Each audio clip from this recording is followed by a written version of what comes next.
Hi guys, welcome to GOFIE, German Old Fart in England. And this is episode 7.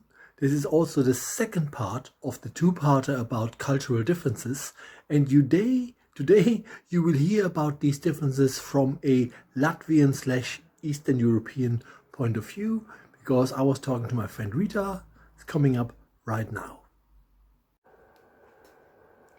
Yay, everything looks like it's working. Rita, hello and welcome. Hi.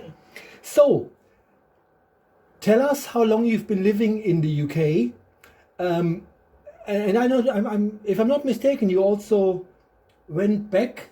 So let's do this differently. Just tell us where you're from, how long you've lived in the UK, and then just let's just talk about some of the cultural differences. I'm really interested in what you like about the English or the British. And some things where I feel like that I didn't like that at all about that culture, just to get a sense of how you see the world. Okay. So I am from Latvia, which is an Eastern European country, Baltic states Mhm. country. Um, I lived in UK since 2011, so Wow. quite a long time. Yeah, it is a long time. Bloody I hell. came here with no language at all. Really? I always assumed that you spoke English before that. No, I didn't. Oh, We had wow. some lessons in school, but it was so basic. I mean, you would know that you say cat and dog, Yeah, but yeah. when you came here and people actually said cat and dog, you didn't. I didn't know that they say cat. In that sentence, you could not spot that name or a word. It's like, All right. I noticed the same thing because obviously when I moved abroad 21 years ago, I first lived with the Irish for 10 years.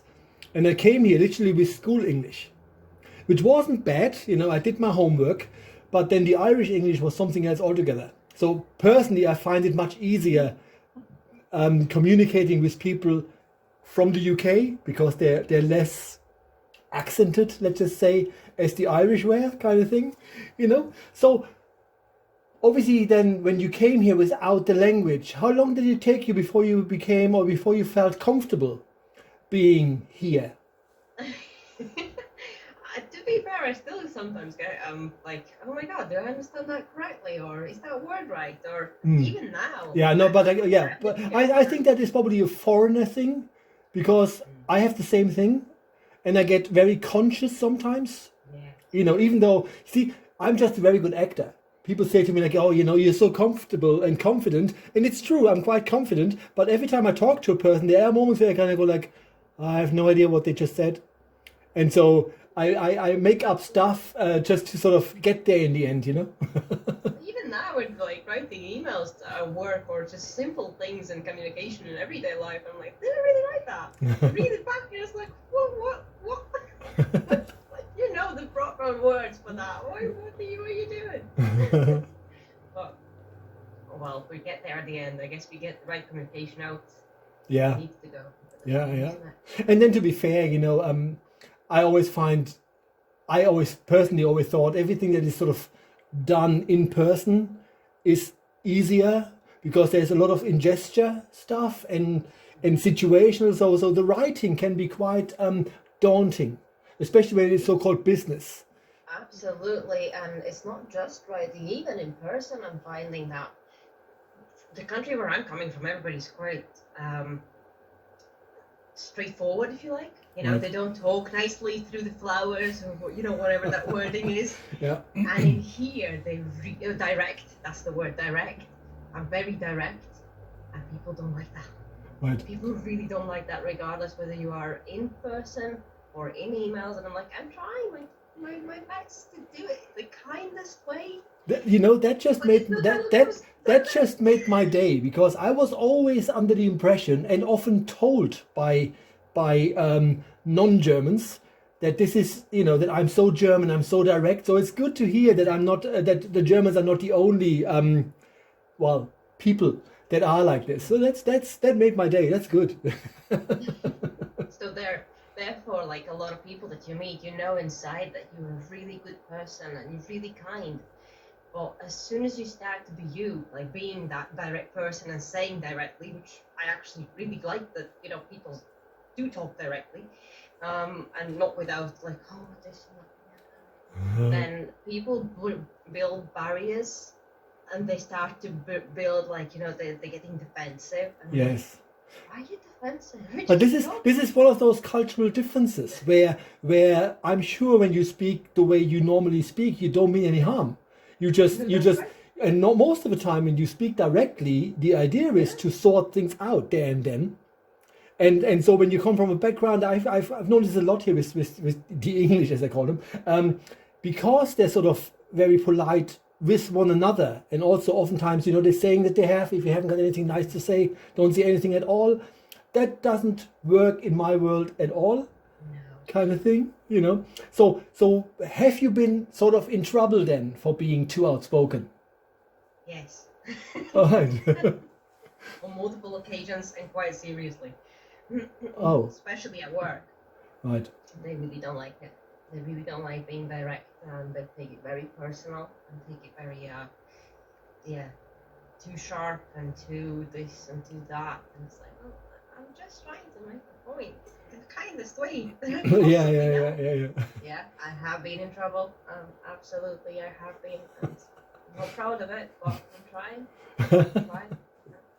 So obviously you did go back to Latvia for a while, if I'm not mistaken, right? Because I remember seeing all these pictures and I thought, like, what a beautiful country that is. Because you're always on the bike. You were always on the bike. I mean, the pictures that I seen on your Facebook page or whatever it was, they were all in nature.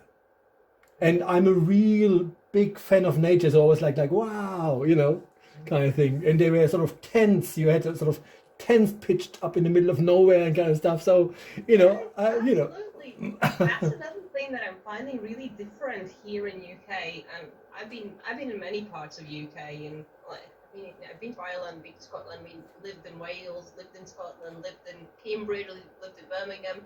I've been in so many places, and one thing that's really coming across to me is that this access to nature, which you would say that it's there, and I'm not saying it's not. It's just different.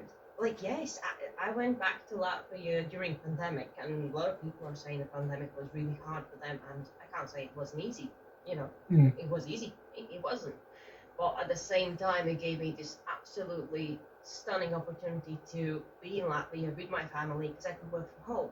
My current work is that I constantly need to travel. There's absolutely no way I can be in Latvia. But that time allowed me, I kind of packed my stuff, had to move out, so I kind of packed my stuff in my car and just drove across the country, the Europe, back to Latvia, which is 3 days, Wow. 2.5 days without stop. So I went back, and I happened to go there. I mean, the nature is absolutely stunning there. Like, it doesn't matter whether it's summer or winter. The summers are extremely hot. You go swimming, and there is no differentiation between wild swimming and swimming. You just go swimming. It's a lake or a river or a sea. The summer is just full of water, like attractions, and that's just what they do. Also, they're foraging their own like fruit, so you always get like I really got the best of it, like cherries and homegrown. My mom's got her garden, and she's got her own like strawberries picked from her garden and been like grown for years and years. It's like, oh my god. And new potatoes, and you go mushroom picking, and it's just amazing. So when I went back, it's like the access to the woods or access to the lake that's in the middle of the woods, it's really easy. So you can, like, even the like national, like the forestry commissions in there, they've even built little like areas where you can pitch your tent.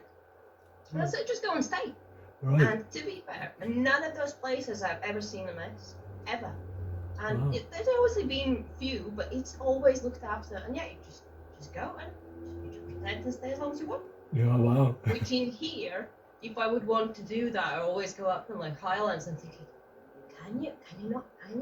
Because I've seen the police going chasing somebody after. Really? In Lomond Hills, where you weren't supposed to do the tents, and the rules are changing so quickly that it's like, where do you get information? Like common information, like, can I go and stay with Yeah, them? and also, do they have the right information, you know?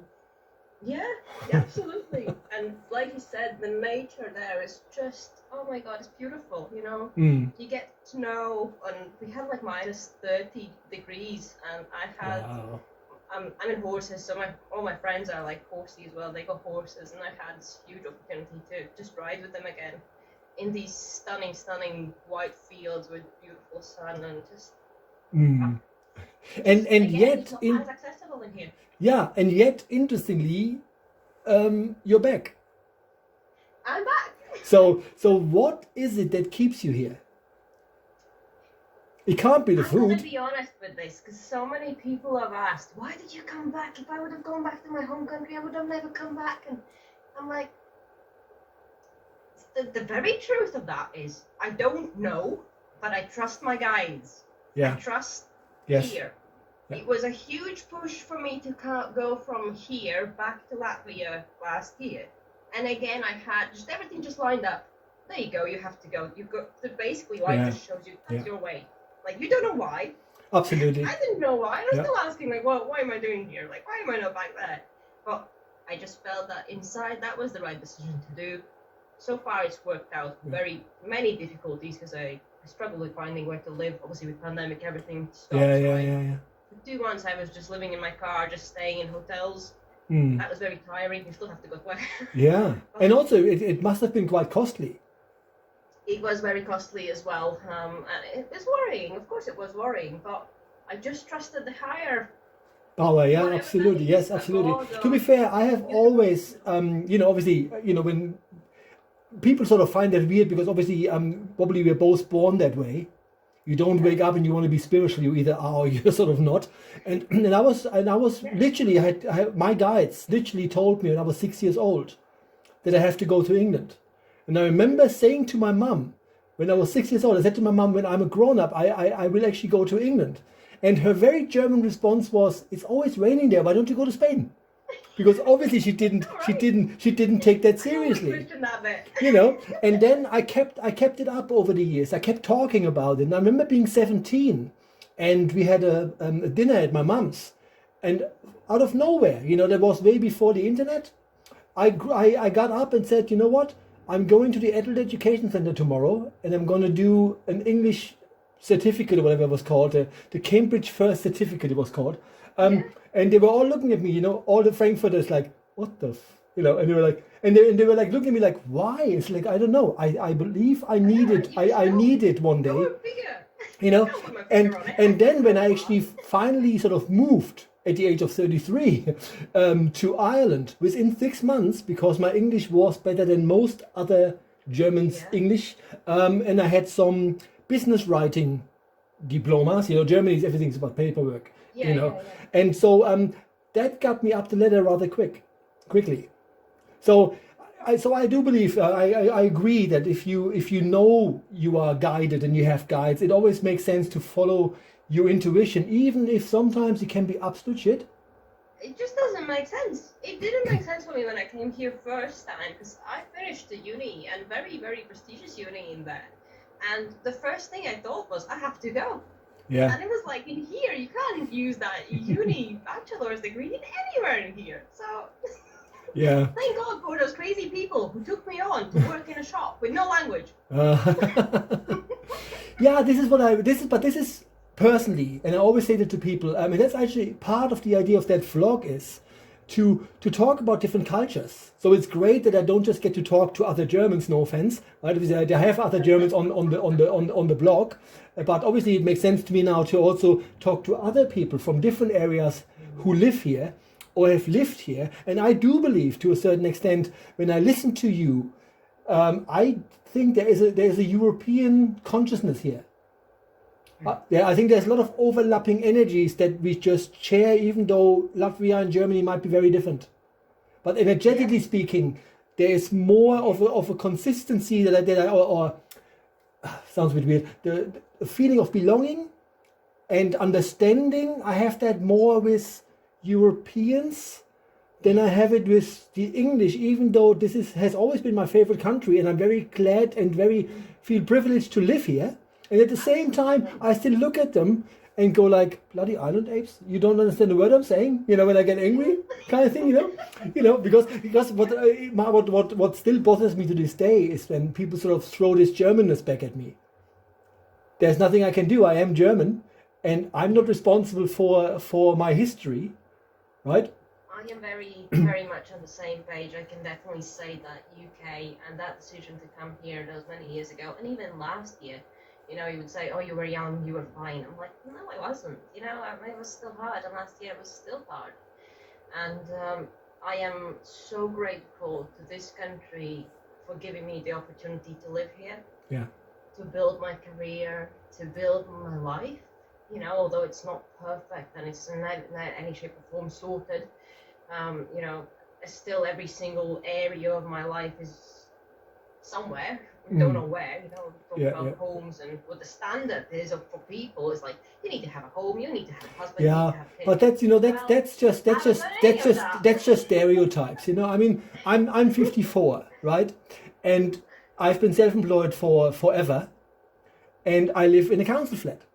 And my sister, bless her, in Germany, she says like, you're 54 and you've got nothing to show for yourself, right? And there's this part of me that says like, you know what? Yes, but I dedicated my life to help others, and I feel awesome about it, right? Because that's just, and also I have no problem because I like to live that way because I can just travel and be in different countries. So the people I've met and the situations I've encountered, I would not have encountered had I stayed in Frankfurt. Absolutely. Oh my God, those experiences I have had in here, although you can say that I don't fit within the standard, fine. But those experiences I have had, people I have met, and the situations, how they taught me to be adaptable, how to work in stress situations, how to decide what's best for me, how to know who I am. That was the first thing that I need to do. There's no way I would have done that in Latvia, which is sad to say, but that's truth. Because how people live there, they don't think that way. See, I have that theory because I do a lot of astrology reports. So I believe that we choose the family we are born into for certain learning curves, and then you kind of go like, okay, well, I knew they were dickheads before I came here, kind of thing. I mean, it's in a nice way. And then you kind of go like, you know what? I've had that experience now. Now, what to do with my life? And I always felt that being not necessarily running away, because I do believe I have sort of settled, as much as a free spirit can settle, if that makes sense. When people say that to me, so someone was talking to me yesterday, a friend of mine, and he says like, well, so if you had a Japanese girlfriend, would you go to Japan? And I was like, well, I would obviously have to check because obviously I'm a type 1 diabetic, so I have to make sure that I get my insulin. But I wouldn't say no. Absolutely. No. Yeah. So and a lot of people are very worried and very, very fearful. And I think what is nice and comes across very well as I'm talking to you is that the two of us individually, probably like many other people who have emigrated, whatever you want to call it, share that experience that no matter where you go, life continues and you're in it.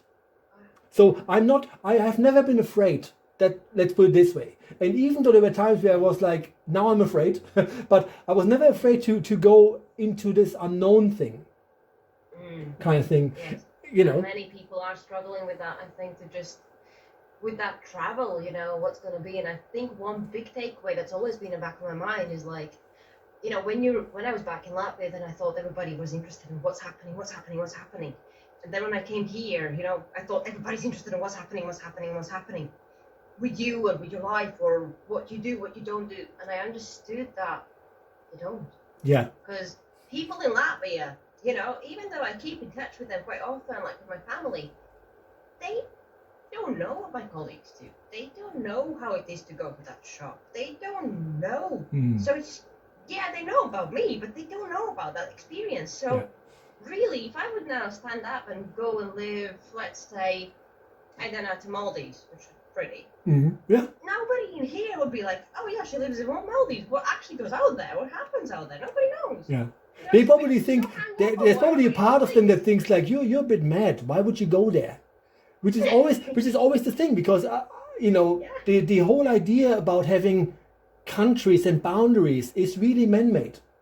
So energetically speaking, I find that very difficult. And I remember when the whole Brexit stuff happened and I needed to get this passport thing, I was worried. I was worried for the first time that just because I chose to be where I want to be, which is the UK, that some stupid law, politician or whatever is happening could tell me to go somewhere else. I mean, it didn't happen, I'm still here, kicking and screaming, but I remember that I found that as a foreigner was a very stressful time. It was for me as well. I'm thinking about it, like my work's here, my life's here, like I'm on my own, so I haven't got, like I'm gonna go back to my kids or something like, Yeah. Well, welcome to the club. That's why I have 2 cats. Yeah, and it's like, it was very stressful, and it's even now stressful, because if I'm thinking about it, even with new restrictions in place that are due to the viruses and everything, even now I had holiday and I didn't go back to Latvia. I didn't go to see my family, although I could have. Yeah. But it's so scary about okay, well, the law was that, and then it's that, and then it's changing again, and then it's that. Am I gonna get back in the country? When I was driving back into the country, this is exactly the reason why I'm at this point in time am not traveling. Yeah. Because my son was here about maybe 6-7 months ago, and so in Germany, obviously, they're doing a lot of things that makes no sense, so you have to pay for the tests very soon, and people in a gym, all of a sudden people can't get into the gym that they pay for because they have to have tests. So it's a very scaremongering kind of thing. So I kind of think, like, I hear these stories and I kind of go like, God, am I glad to be 2,000 kilometers away? But normally I would have, I don't go that regularly, but because the last time I've been to Germany was in 2018. Yeah. And I have not been ever, since 2018, and normally I would have found a way to go, and at this point in time there's something inside me that goes like, it can wait. Yes, exactly. For me it was exactly the same. It's like, this time just chill, just don't do anything, that's fine. Will come the time you will be able to see your family again. And I'm like, okay, fair enough. So what, I know this is hard to say, but what stands out the most in your mind with regards to living in the UK, that you felt is awesome? Was there something that you find really amazing about the UK? Awesome. I guess the security, that that if you have a job, you're okay. Yeah. Because in other countries, like in Latvia, that I can speak of, even if you have a job, you might not be okay, even to make amends. So I think that's the biggest one. And my brother lives in Norway, and we've had these discussions lengthy, and he said the same thing. It's like, why would you not go back?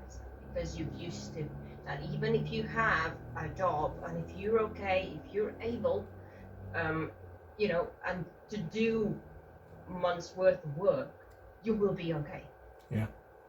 Which is really sad to say for the country I'm coming from. Even if you have a job, you might not be okay. Yeah, true. Yeah, that said, I'm obviously have been self-employed for a long time, and so with the lockdowns, I did and do struggle more than I've ever had, kind of thing, But because this is, and it would be the same in Germany. Here, if I am now making less money, the state will help, and it would just do the same in Germany. So there is a part of me that kind of goes like, having a job or not having a job wouldn't probably determine where I live, if that makes sense. Right. Because I remember, having being a type 1 diabetic for almost 30 years, I've had this conversation with other diabetics who says like, how can you live in so many different countries? I said, well, I'm still around. I'm just not afraid. And also, in my defense, I had my birth chart done years ago, and someone says I will at least live 84 years. So yeah, fine, that's good, fine by me, kind of thing. I think a good example of all of that is like, for example, simple things. if you needed very simple things, if you needed shoes, for example, you'd be like, oh yeah, I'm gonna get my wage and go and get some shoes. Country I'm coming from, most often, and not everywhere, obviously there's people who are doing well, but most often the middle class people have to save 3-4 months, put money away a little bit so that they can afford shoes, and not the most expensive. Yeah, I get you. I think that kind of hopefully explains of what the difference is, which I think in this country so many people don't really realize, of simple things, very simple things. Yeah. You know, oh, I need that jumper. All right, well, I'm gonna get it. It's only £7. Well, in Latvia that doesn't happen. You know, as often as it does in here. Yeah. This is the other thing I always found, because Germany is a very multicultural country. Because after, you know, to mention the war again, after we lost the war, we asked all these nations to help rebuild the country, and then, you know, they stayed, which is awesome, because my brother is 15 years older than I am, and he only went to school with fellow Germans. I went to school with people from all sorts of different nations. Oh, wow. Which was awesome, because they all, you know, invited me to their homes. It's a very German thing, by the way. You know, you get invited to someone's home, and then the mum cooks for you and kind of stuff. You know, which is not a very British thing, that you can just, you know, knock on someone's door and they let you sort of in, kind of thing. So that's a very German thing, which is also one of the things that I really miss, where you can it's just a different culture, I suppose. You know, so I always enjoyed having that, but a lot of these people were from different countries like Italy and Poland and even Pakistan and all that kind of stuff. And the awesome thing is that you sit with them and you talk about, you know, their lives and how many stories? Yeah, which is absolutely amazing. But the reality was that I only realized this when people talked, how awesome Germany is when you're there, because you won't be under a bridge, if that makes sense.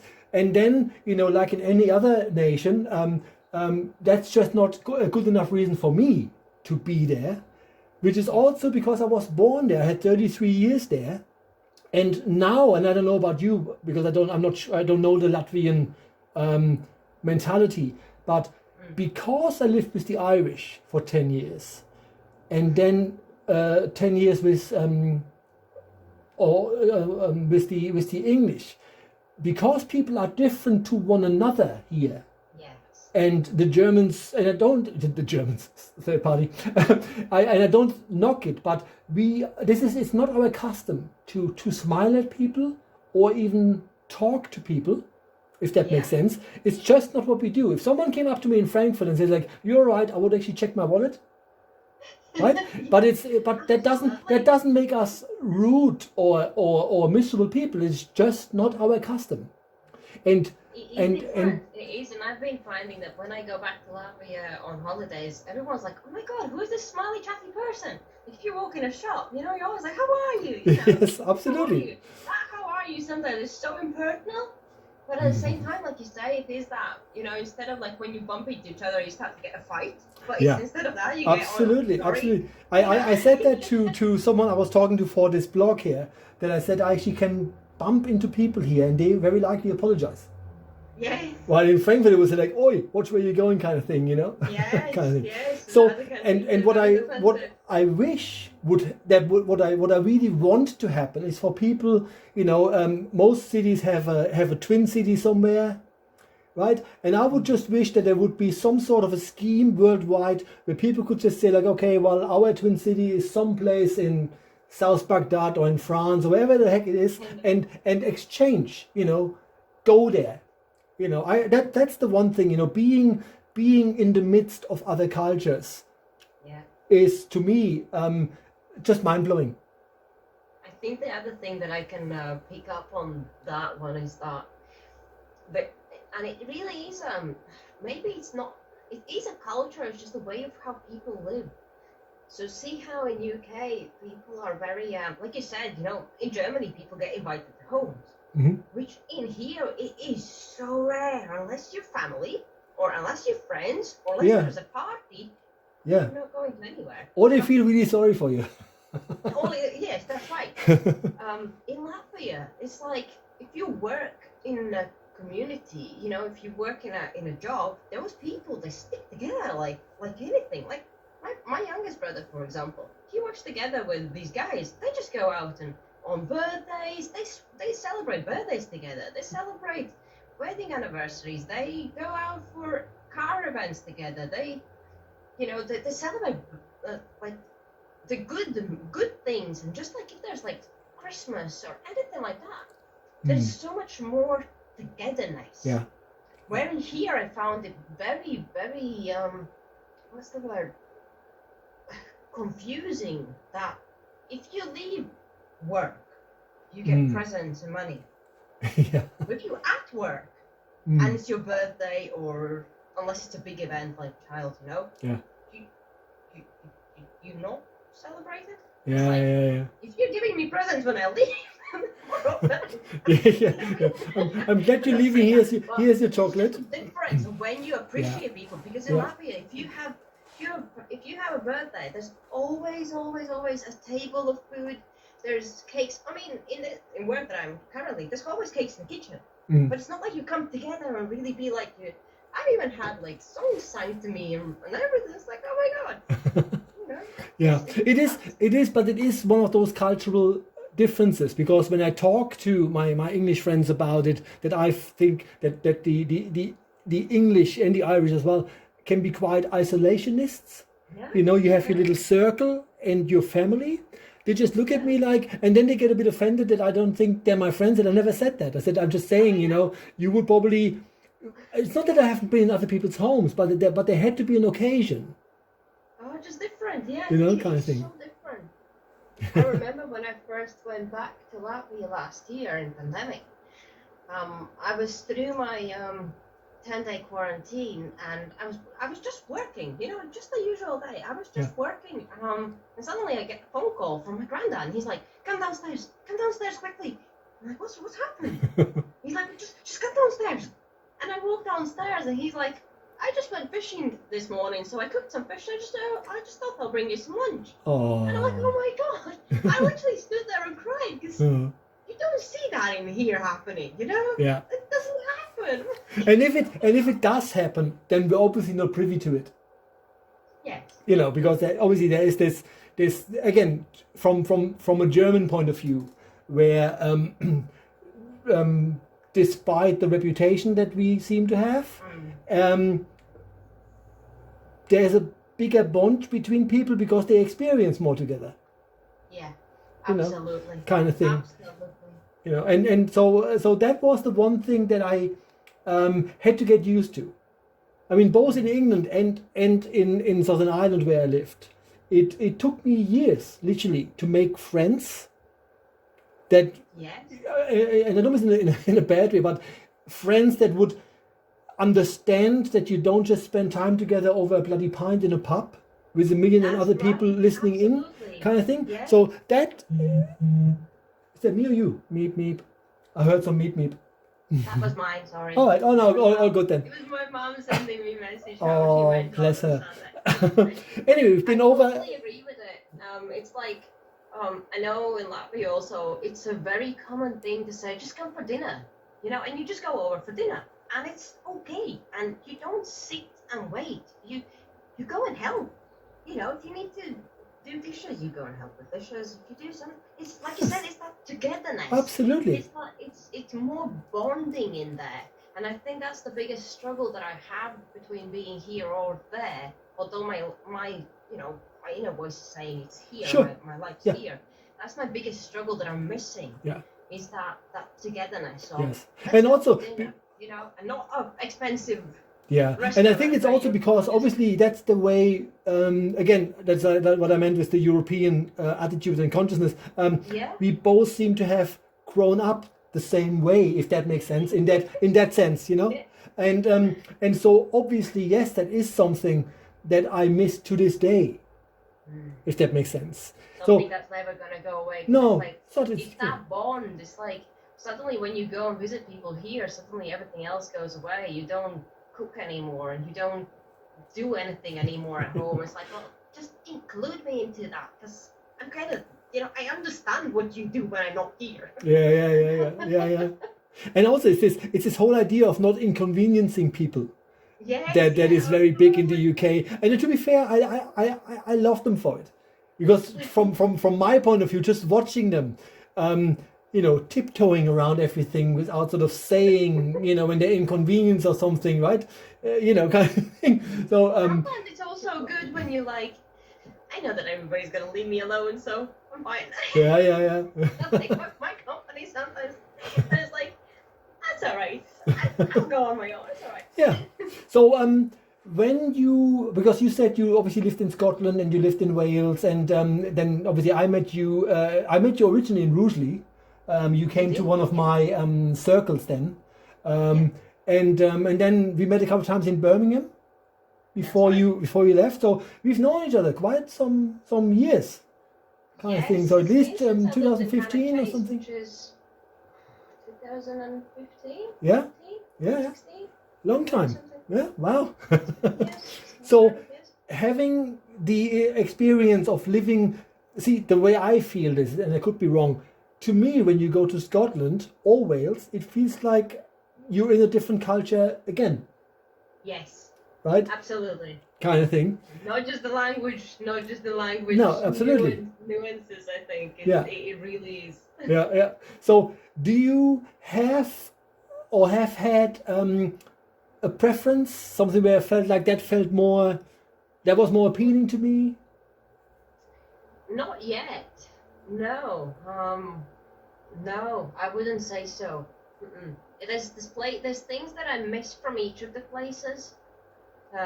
There's people that I miss from each of the places, and things you can do in each of the areas that I lived, like being Scotland, Wales, or Midlands, well, it's not being like, oh, that one's better than that one. Yeah. I think I'm kind of practicing the moment of not bettering something. Yeah. Everything is good. Absolutely. And also when you go somewhere and you just experience rather than judge, it makes much more sense. That's right. And like, if you think of it, like Wales is so stunning, and if you go to Midlands, there's beautiful places too. Yeah. And also if you go to Scotland, like, it's stunning too. Like, how can you say that, like, Lake District, for example, how can you start to compare it? You can't. Yeah. And also, I think this is another big flaw that humans have, is that we actually compare. Yeah. I see that, you see that on Facebook a lot. Someone posts something about an artist, and it's like, what's your favorite album? And while this is an interesting thing, it's like you always compare something to something, which is see, this is what I also like about the animal kingdom, because they just don't give a flying fuck kind of thing. They just, you're good to them, they're good to you kind of thing. Absolutely. So there's another thing that I found very funny and very, very I really want to share this. I found it very funny. See how people go holidays in UK. Mm-hmm. And obviously this last year people haven't been able to go to holidays. So how it happens in Latvia? Well, if you go on just a rest day, then you usually go to the beach, which are absolutely stunning, beautiful sandy beaches for miles and miles and miles, but absolutely stunningly warm water in the sea. So you usually go there and you just put your towel down and you lay down and you rest. Okay, well, if you're with friends, you might have a chatter, but you still rest. If you're active, you might have a volleyball with you, and you might play a volleyball, but after then, you still rest. You go for a swim, go lay down, and rest. What I experienced this summer here in UK, I'm like, what are you doing? So these people, first of all, what I don't understand is, like, they go in the water with full-on clothes, like with t-shirts, long trousers and socks. And I remember, if I would have gone into water with socks on, I would have got in trouble. Yes, me too. Because somebody would have to wash them. My mother would have definitely, probably hit me with them. So I don't understand the logic. I'm like, if you are wanting to get wet, I mean, okay, don't take like all of your clothes off. We don't want to see that. But why the long t-shirt and the trousers and the socks and everything? Like, It's mean, very. you wouldn't get away. This is why it is so interesting, because one of the things that I to this day found hilarious, which would never happen in Frankfurt, is that people in the UK, I've seen tons of them, no matter where I lived. You know, it is really bloody cold out there, and they have shorts on and flip flops, and just go and get the paper. You know, and I come from a country where we have much colder winters, but there's limits to what I would do when it is really cold, kind of thing. So anyway, before I let you go, this one of these days, it was absolutely. I mean, in August, the first 2 weeks of August were so stunning. You know, it was absolutely beautiful up here. It was so warm and hot, and the water got absolutely. It was so beautiful, and people were still going in with wetsuits, with full-on wetsuits. I just don't understand it. And then there's these groups of people that come, and obviously they, for whatever reason, weren't able to go on holiday. And they set up their chairs. They sit with all of their like t-shirts on, and just chat the whole time. And like, you're gonna get burned. You know that. You're gonna get like the burn. Yeah. Like, why are you not in your swimming suit? And I'm sitting there with my swimming suit on, feeling so awkward, because everybody else, after those 200 people, maybe 2 more are in swimming suits, get absolutely hot weather. When you go to Spain, is that what you do? Yeah, it's one of those things. Like, what are you doing? Before I let you go, if someone would ask you, anyone, why to move to, or what, give us an incentive of why people would want to move to the UK. Why would they want to move to UK? Oh, that's an interesting one. I think there's more opportunities in here than maybe, and I'm just taking it from my own experience, just more opportunity. Because in here I felt like, what do you want to do? You know, if you know what you want to do in your life, that is, hold on to it. Yeah, but yeah, if sure. you don't, and many people don't, and I was like that in high school, and I didn't know what I wanted to do, and there's many people who I've spoken to are the same. Nobody ever really asks you what you want to do. As in here, every time you go to like a job interview or anywhere else, like, what do you want to do? And I'm like, and the first time I was asked that question, I'm like, what? Well, I can tell you that opportunity. I guess that's the answer. It's more opportunity, and if you really pursue it, I think it's easier to live here. The life is, obviously, you still need to go to work, which is hard, and life hits in many places. But I think it's just easier if you finding the opportunity and wait for, or just follow your voice. Just follow your inner voice. Yeah. Okie dokie, thank you so much. That was awesome, and I hope you know, we meet up for a coffee sometime. Absolutely. It's been a while. We need a group chat with all these. Yes, absolutely. So I hope that the blog sort of grows a little, and then have you know, maybe we have a group chat with a lot of people, kind of thing. Yeah. That would be awesome. That would be pretty interesting. And asking like different questions from each. Yes, absolutely. It would be awesome. Yeah. Anyway, thank you so much. Great. Thank you so much, guys. Bye-bye. Bye. Bye.